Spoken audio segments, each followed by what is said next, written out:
Ce n'est pas juste une tendance, c'est une révolution textile née en Afrique. Prêt à être surpris? L'Afrique n'est pas une histoire unique. Des milliers de textiles transmis depuis des siècles, des milliers de teintures transmises depuis des siècles, des milliers de techniques transmises depuis des siècles, des tissus teints à l'indigo en Afrique de l'Ouest, métiers à tisser d'Afrique de l'Est. Ces méthodes sont peu gourmandes, en ressources locales et intemporelles.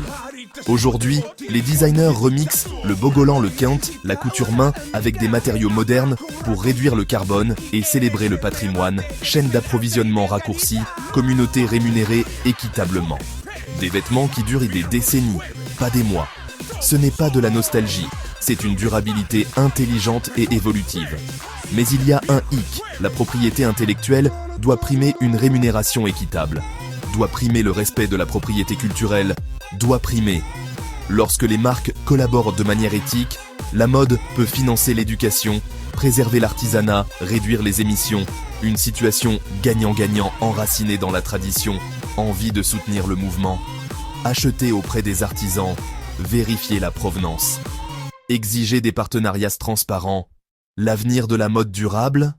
Il est tissé à partir des racines africaines, audacieux, responsable, conçu pour durer. Suivez-nous pour plus d'aperçus rapides sur la mode qui compte.